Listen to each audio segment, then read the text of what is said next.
Almost all of us seek more confidence in who we are and in the work we do. On this episode, the science behind how we can find a bit more of it, both for ourselves and for others. This is Coaching for Leaders, episode 533. Produced by Innovate Learning, maximizing human potential. Greetings to you from Orange County, California. This is Coaching for Leaders, and I'm your host, Dave Stachowiak. Leaders aren't born, they're made. And this weekly show helps you discover leadership wisdom through insightful conversations. I think most of us recognize the importance of confidence in our work, the importance of building confidence in others. And yet it is often an elusive word because while we recognize the importance of it and we know it when we feel it and we have it and we see it in others, how to actually go about building it is a bit challenging. Where do we start? Today, I'm so glad to welcome an expert that's going to help us to be able to explore how we can zero in on confidence to help us to change our behavior in a way that's going to be useful to ourselves and others. I'm so pleased to introduce to you Katy Milkman. She is an award-winning behavioral scientist and professor at the Wharton School of the University of Pennsylvania. She hosts Charles Schwab's popular behavioral economics podcast, Choiceology, and is the co-founder and co-director of the Behavior Change for Good initiative. She has worked with or advised dozens of organizations on how to spur positive change, including Google, the U.S. Department of Defense, the American Red Cross, 24-Hour Fitness, Walmart, and Morningstar. Her research is regularly featured in major media outlets such as the New York Times, the Wall Street Journal, and NPR.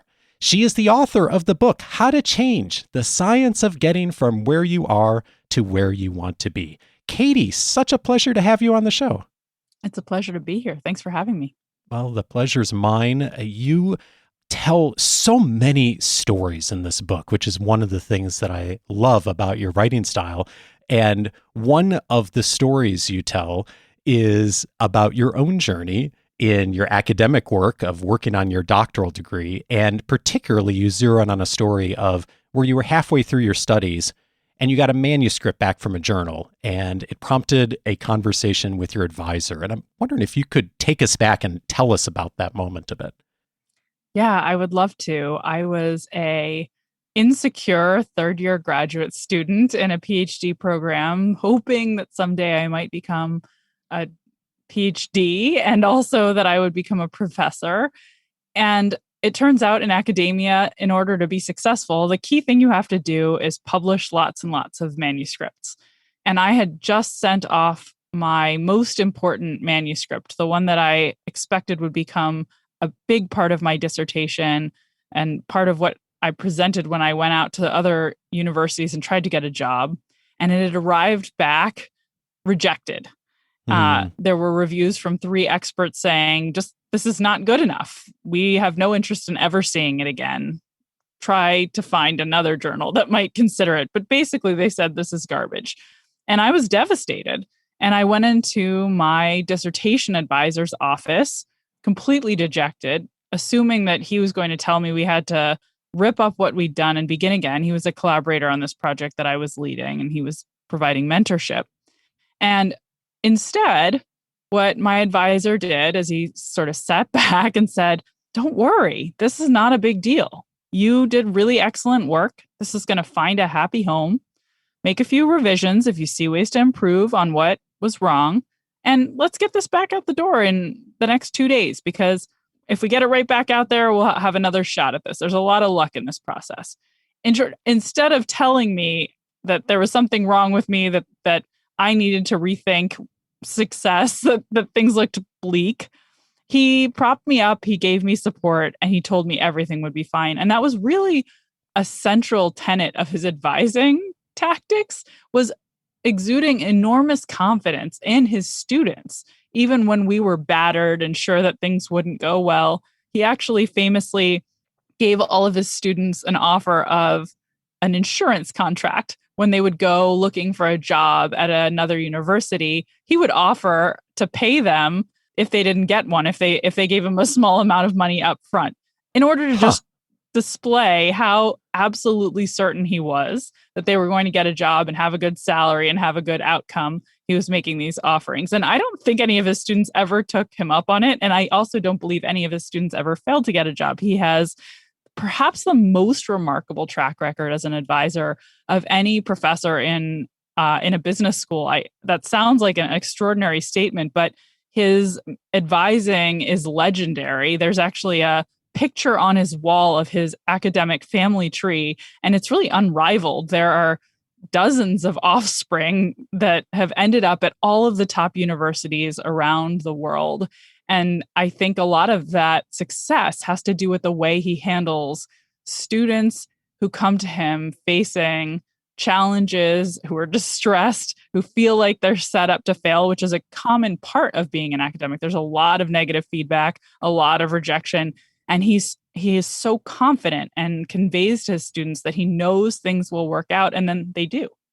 It's really an extraordinary example. And to reinforce what you just said, I pulled this sentence out of that same chapter where you write, the average mental health metrics of students in leading social science PhD programs look similar to those of people incarcerated in U.S. prisons. Just to reinforce how much that it is really a struggle and a challenge, and how much rejection happens at this stage in a lot of academics' careers.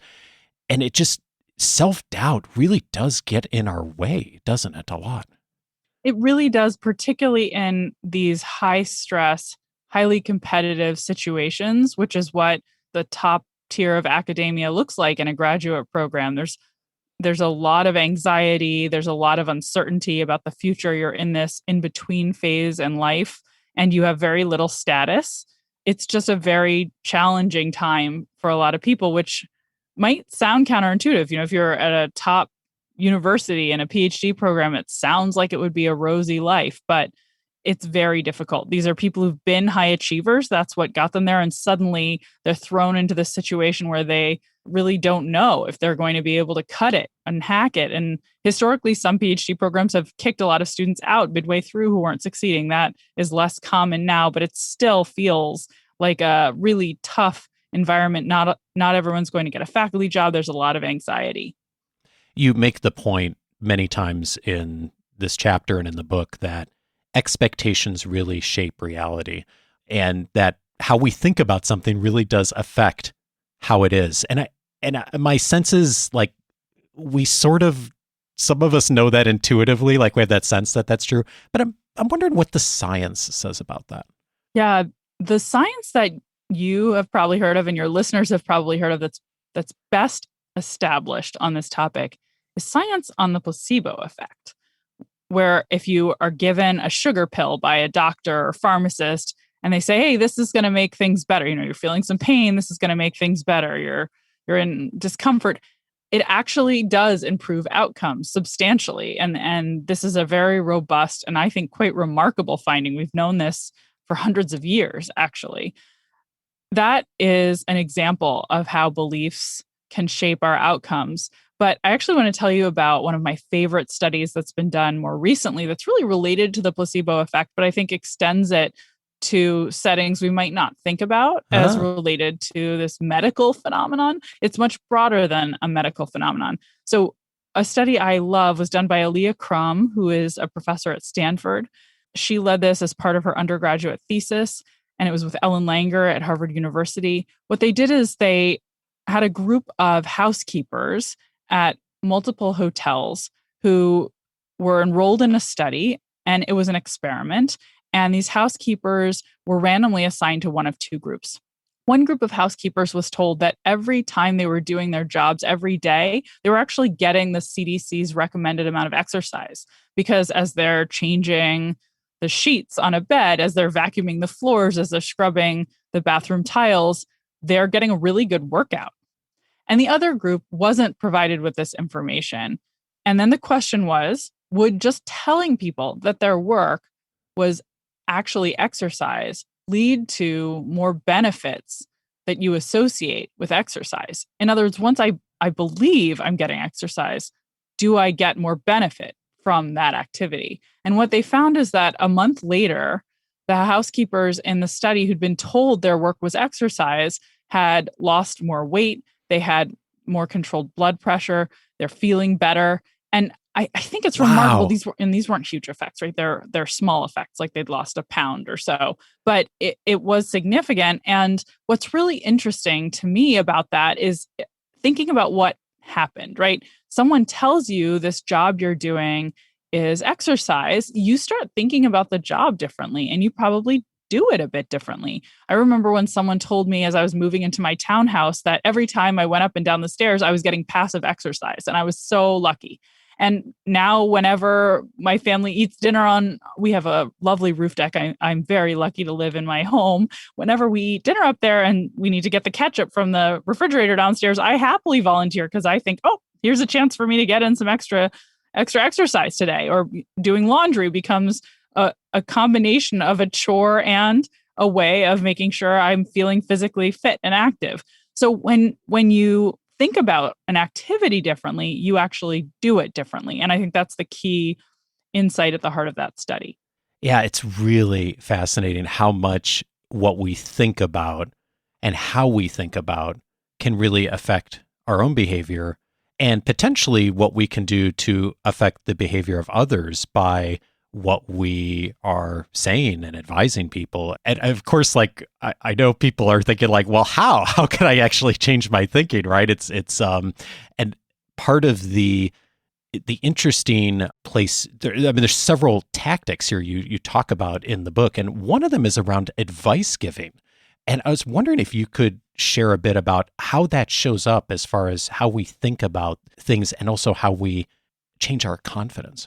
Yeah, I'm so glad you brought this up. This is a really interesting insight. And the insight came from Lauren Eskris Winkler, who is about to start a faculty job at the Kellogg School at Northwestern University. And she was a PhD student not so long ago at the University of Pennsylvania. She is a really brilliant psychologist. And what she was looking for were people persist longer, and what were the differences between the people who succeed and fail. She worked with psychologist Angela Duckworth, who's the expert on grit. And Oh, she was yeah. doing all of these interviews with students and salespeople and people who were striving to achieve all different kinds of goals to try to figure out what really separated people who were successful from others.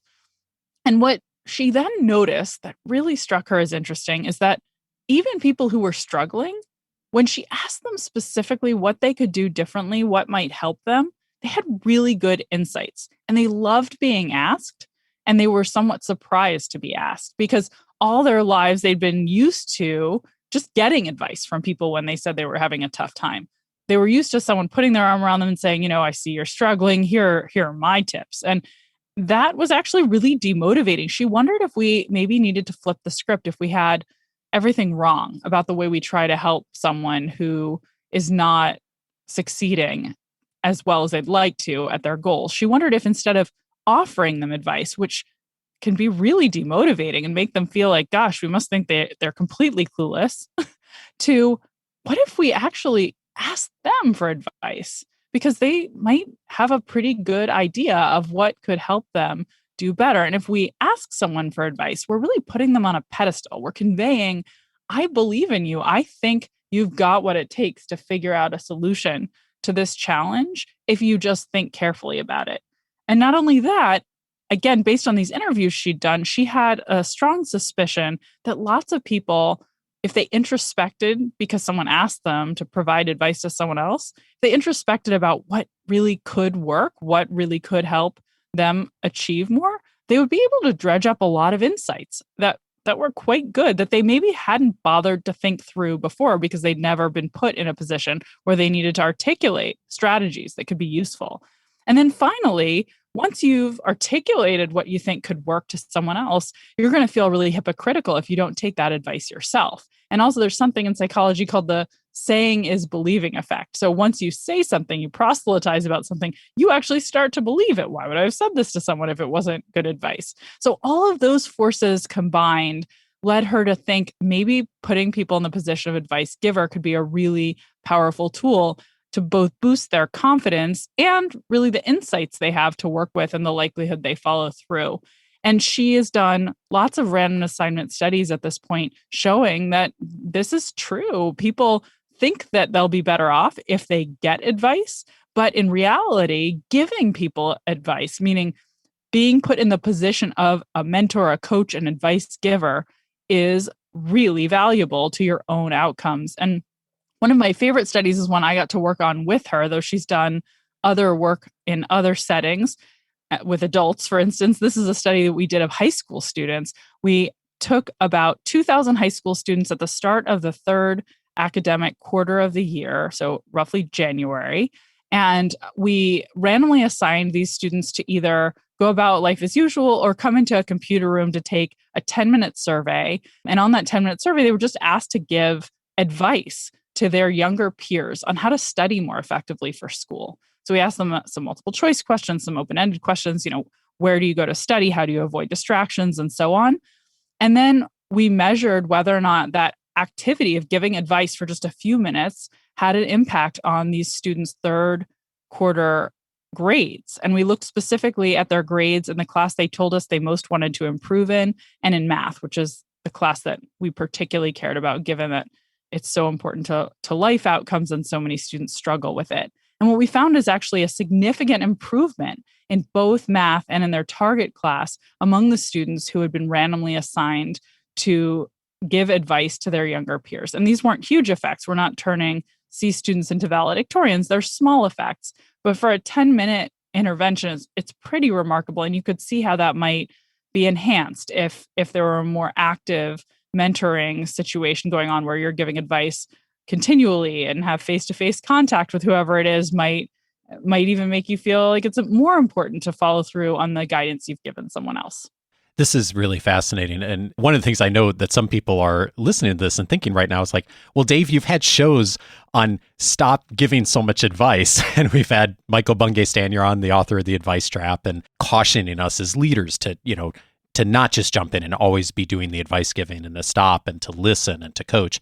And I really sense in looking at the research and what you just said that there's a lot of nuance to this. And I think a lot of the nuance actually comes out in going back to your advisor and how he would do this. You mentioned in the book that he would give advice, but it was often done sparingly and unsolicited. And he would often find other ways to help some of his mentees actually be involved in the process. And I think that's really, really interesting. I was wondering if maybe you could share about like that distinction. Yeah, absolutely. And I should be very clear also that, Max's role as an advisor, it was so interesting that he recognized if he gave a ton of advice, especially if it was unsolicited, that could be demotivating. So the prescription I'm offering is not that if someone's struggling, you should give advice. It's just the opposite. So it may be very consistent with what you've talked with people about on the show before. You shouldn't be leaping up and giving lots of unsolicited advice. Rather, when you see someone who you could help, who's struggling, we have the wrong instinct, which is give them advice. And a better instinct might be, can you find a way to help them coach someone else? And that's exactly what Max did with his students. He had cohorts. So there would be several students at a time, but they were normally different stages of the doctoral program, right? A student who was 4 years in, a student who was 2 years in, a student who was 3 years in. And he would have his older students work on projects with they weren't older, literally, they were older in the program. Our ages all varied. But the students who were more advanced gave guidance on this project and served as essentially coaches and mentors to the more junior students. And that built great relationships. It built sort of a family kind of community. We all cared about each other's outcomes and were like a team instead of competing for a scarce attention. We were part of one group that had the same objectives. And the senior students got a ton out of coaching the junior students because they started to figure out, well, okay, what is the right advice to give when a review comes back from a journal on a manuscript that says this, or when you get this kind of feedback after giving a presentation? How do we handle that? They were starting to mold their understanding of those things as they coached junior co-authors. So that's sort of where the magic is. And then if you're thinking about how to use it for yourself, I will say there's two things that I think can be particularly useful. One is it can be helpful to simply try to step back and imagine what advice you would give a friend if they were in the same position you are. So you may get some of the benefits of this advice giving for yourself when you simply change your mindset and think about what would you do if you were in the advice giver mentality. The second thing that I think is really interesting is the idea of forming an advice club. And this is actually something I have done in my own professional life that I've found to be invaluable. An advice club is a group of people who have similar career goals or at a similar career stage and who all recognize sometimes they're going to hit challenges, bumps, where it would be really nice to get an outside perspective. And so my advice club involves 3 female faculty at top business schools, similar career stages, similar goal of both reaching academic and broader audiences with our work. And when we face a challenge, we're not sure how to handle it, we send an email to the group asking for advice. And you can see some obvious benefits of this, right? You're getting sort of free consulting from great people when you run into a road bump and you're not sure what to do. You're also getting some, collegiality, some friends out of this because now you have a shared experience. But what I hadn't appreciated when we formed this advice club years ago, before I knew about Lauren's research, was that there are actually some big benefits I get every time I offer advice. I thought I was doing something just out of the an exchange, reciprocity. They're going to help me, I'll help them. But in reality, every time I offer advice, I'm helping myself too. And it's been amazing to see that it builds my confidence when my fellow advice club members come to me with a challenge and I realize, oh, I actually do have some really good ideas for how they can figure their way around this one. And let me articulate that. So I feel good knowing that I can help them. It boosts my confidence that when I face a similar challenge, I might be able to figure it out without even needing to bother anyone. And then when I do face those challenges, I've prepared mentally. I've thought about this already. I've got a strategy in mind. And so I think advice clubs are a way that we can get value out of this insight for ourselves without falling into the trap of jumping and giving too much advice when it's unsolicited and unwanted. There's something really magical about being able to help someone else out. And I love this invitation to think about not only how do we do that a little more ourselves, but I'm thinking about this from a leadership standpoint too, of I think sometimes we don't think when someone comes to us and maybe they're struggling with confidence, and they don't necessarily need to be because of the expertise they have and the experience of really looking for the opportunity for them to do some coaching, to do some leadership, formally or informally. It is really such a contributing factor to confidence, and I'm going to be looking for more opportunities to do that. Just thinking about this, because it really does make such a big difference. It really does. And I have to say, by the way, that one of the most wonderful parts of my career has been mentoring junior students, which is, of course, a really important part of being a professor, is that you get to coach and teach. And I teach my MBA students, but I also have a flock of my own doctoral students now, just like Max did. And my understanding of science, of how to do good science, just grew in leaps and bounds as soon as I started mentoring other people, because it forced me to have more clarity around the guidance I was offering. I couldn't just sort of figure out a solution and do it. I had to articulate it. I had to explain, why is this the right path? And doing that forces a different kind of thinking. Answering those kinds of questions forces you to do a lot deeper thinking than you would if you're just solving a problem yourself. One of the other areas you dive into on the research on confidence is, how we handle situations when we mess up. And one of the invitations you make is set ambitious goals, as many of us do, but also to allow ourselves some emergency passes, I think is the term used in the book, when you slip up. Tell me about that. How does that work? Yeah, I love this research too. This is research that was done by Marissa Sharif of Wharton. She's my junior colleague in the marketing department, and Suzanne Shu at Cornell University. And the insight came from Marissa's own life and her challenges getting herself to exercise every day. She really loved running, but found it was difficult to always squeeze a run in. And she also found that if she skipped a couple days, things would quickly unravel and she would get out of the habit and things would fall apart because she'd lose her confidence that she could really make this an everyday activity. And then slowly weeks would pass and she wouldn't have gotten in her run. And as she thought about what she knew about behavioral science, she recognized there were these two competing challenges that she was facing. One is that we know from research on goal setting that the best kind of goal you can set is a really tough goal for yourself, right? So, for instance, if you're a runner and you want to be running regularly, the best goal might be to try to do it every day of the week. That's a really tough goal. It's hard to always achieve, but by pushing yourself, you can get farther in general. But she also knew about something called the what the hell effect, which is that when you slip up, we often throw up our hands and give up on ourselves. So if you set a tough goal, you're going to have more slip ups because, say, if you're trying to do something 7 days a week, it's less likely you'll follow through. And then you may throw up your hands and say, what the hell? I'm not going to be able to do it this week. I should just give up entirely. So she was wondering, how can I offset those two challenges, sort of harness the power of the tough goal without this what the hell effect? And she came up with this very simple strategy, which is she said, okay, I'm just going to give myself 2 emergency reserves a week. So I'm going to try for 7 days of running. That's my goal. But if I have a disaster that strikes, right, I have to go out late for a dinner with a colleague and I'm not able to get my run in that day, for instance, and it's a surprise, then I'm going to use an emergency reserve and I'm going to declare that it was an emergency reserve. It doesn't count. I'm still on track. She thought this psychology might be really useful to other people. So for her dissertation work, she actually looked at this in a different context, not with runners, but with people who were being paid to do a series of tasks each week. And she gave them different goals, either to log in and do these tasks 5 days a week, which was sort of an easier goal, 7 days a week, which was a tough goal, or 7 days a week with 2 emergency reserves. So if they missed a day, maybe they wouldn't give up on themselves. And what she found is that, and there were, of course, cash rewards associated with achievement. What she found is that the best performers by far were the ones randomly assigned to this emergency reserve group who had the tough goal and these get out of jail free cards that they could use so they could keep striving and keep going for that tough, ambitious goal.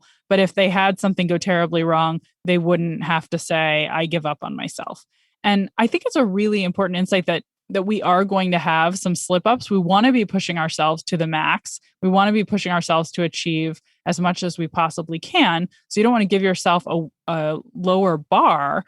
But if you can accept that emergencies happen and calling them emergencies, she felt was really important too, rather than sort of, cheat days or something like that. An emergency implies you really shouldn't use this unless it's absolutely necessary so that you won't start planning on emergencies. And she found that in her research, people didn't. They respected the emergencies. They only used them in a real pinch, and they used them less than people who had lighter lift goals. It's really fascinating that those that have that option actually do better than the folks who either just set the 5-day goal or the 7-day goal. And as you were saying that, this is not maybe a good example of the research because of what you just said, of it truly is an emergency, but 20 years ago, I did this diet program that I wanted to lose about 20 or 30 pounds. And this program had the architecture of 6 days a week. You really were on it. And the 7th day you could eat whatever you wanted. And it was really interesting to go through that experience because the first couple of weeks, the 7th day was like party day, right? I ate whatever I wanted and it was glorious. And after a couple weeks, it was like gross to eat tons of stuff on the 7th day, and how much just having that buffer really changed my behavior. And I lost the weight and I've never gained it back. And it really changed just how I thought about my own behavior in eating. And I think the thing that is really interesting about this for me too is a lot of us, you and me, Katy, and a lot of folks who listen are really high achieving people. We set a bar high for ourselves, and we sort of feel like if I'm giving myself an emergency out, that somehow I've cheated or it was an A- instead of an A, and that's just not good enough. And yet the irony is that by doing that, we actually do better, don't we? Exactly. We're more likely to get the A. So objectively, performance is significantly higher when we have that little bit of wiggle room in order to ensure we don't give up on ourselves when there's a blip. One of the other pieces of advice you have that comes out of the research is to focus on personal experiences that make you feel successful or proud. What's a good way to enter into that when thinking about confidence? It's a really good question. There's really fantastic research on the importance of having a growth mindset that's been done by Carol Dweck of Stanford University and her proteges. And a growth mindset means instead of thinking about, for instance, your IQ as a fixed trait or your performance in general as fixed, you think about it as something that can change and grow with effort and time. And what that does when you recognize that you are a work in progress and you can grow is that when you face a challenge, when something doesn't go your way, you can think about that as a learning experience rather than a diagnosis of your incompetence. And it makes it easier to feel proud, I think. When things go well, you can be proud that you tried hard. When things go poorly, you can be proud of what you've learned. And there's an opportunity to have a positive framing on all of the experiences that we face as we take on challenges instead of only the subset that turn out exactly as we'd hoped. And as we all know, most things don't turn out exactly as we'd hoped. So Yeah. I think adopting a growth mindset, a la Carol Dweck, is a great way we can approach that challenge. As you reflect on your own career journey, what you've learned from your research, what's been most helpful to you in helping you to increase and also just maintain the confidence you have in your work? I think the most important thing to me has actually been my social group, the people I surround myself with, and the people I spend my time with, that they've been chosen not always intentionally. I should have been more intentional, and I've become more intentional as I've gone on, but with maybe some good luck at the beginning and more intentionality as I've progressed. They're people who prop me up, who believe in me, who I believe in as well. And they're people who show me what's possible because they're high achievers too. And so they're great role models and great friends, great collaborators because they have confidence in themselves. They've achieved a lot, but they also care about supporting the achievement of the people around them. So I think our social set, and I don't mean your friends only, although that can be really important too. I often mean the people in your orbit at an organization. They matter so much, and putting care into finding the right mentors, the right friends, the right people who you can go to when you face a challenge, who will support you and help you think through it and help you believe in yourself. I think that's been invaluable to me. I stumbled into it a bit with Max, who's truly couldn't imagine a better advisor. I really didn't know that when I met him. I just found someone who seemed willing to take on a doctoral student with the interests I had and seemed friendly. So I wasn't assessing him. And then I think I lucked into one of the world's most wonderful advisors. But as I've grown in my career, I have come to appreciate just how critical that was and to look for it more strategically.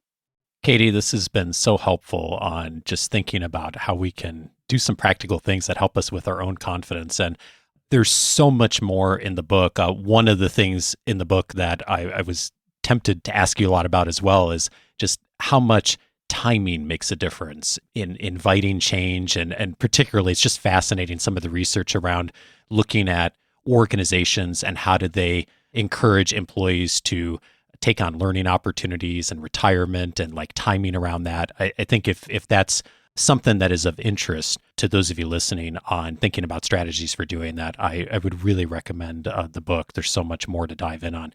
Katy, before I let you go, one of the things that I think we're all doing is learning, growing, and I know the experts are too. As you have done this work over the last couple of years, as you've done the research for the book, what's something that you've changed your mind on?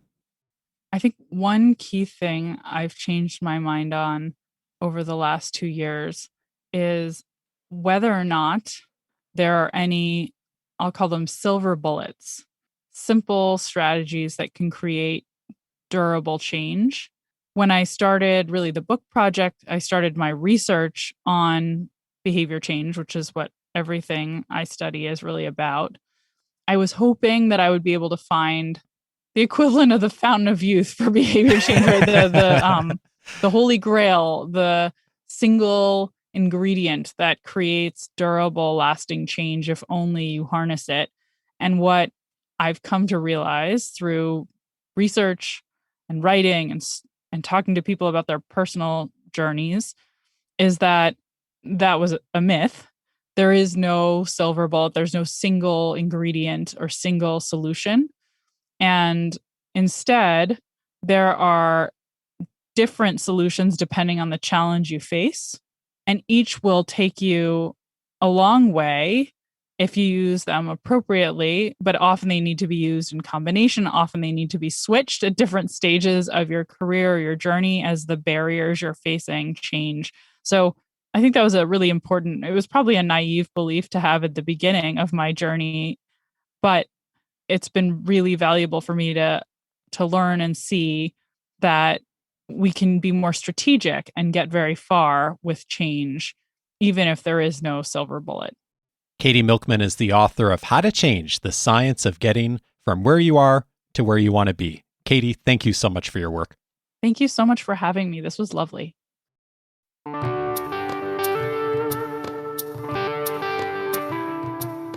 If this conversation is motivating you to make a bit of a change with some newfound confidence, several related episodes you may also want to listen to. One of them is episode 196, The Way to Make New Behaviors Stick. My guest on that episode was Marshall Goldsmith. Marshall, one of the best known coaches in the world, and in that conversation we talked about what he does and has done throughout his career of helping executives at the highest levels change their behaviors to become more effective. He walked us through some of the philosophies behind how he does that, and perhaps more importantly, the practical steps that we can use for ourselves and how he does it for himself. Episode 196 is where to go for that. I'd also recommend episode 458, The Way to Be More Coach-Like, with Michael Bungay Stanier. Michael, the author of the very popular The Coaching Habit book, and of course the Advice Trap as well. Katy and I talked a bit about advice giving and some of the nuances behind that in this conversation. And if you'd like to really dive in more on that and where to utilize advice and also where we can go wrong with it, episode 458 is a great complement to this conversation. And then finally, I'd recommend episode 507 earlier this year with BJ Fogg, How to Change Your Behavior. BJ out at Stanford doing a ton of research on how we can change our behaviors through habits. He, of course, is the author of Tiny Habits. And in that conversation, we get very granular on specifically changing a habit and how do we create the architecture behind it? How do we take practical action? What to do, what not to do to set ourselves up for success? So many of you told me how useful that conversation was. Episode 507 is where to go for that on details. All of those episodes, of course, you can find on the coachingforleaders.com website. This episode's going to be filed under two areas, personal leadership and also habits. Both of those folders, we have tons more episodes that have been aired over the years. If you haven't set up your free membership yet, that's a great way to get started with the entire library that I've aired since 2011. That's because you can search by topic for the specific areas you're looking for right now that are relevant to you, your team, and your organization.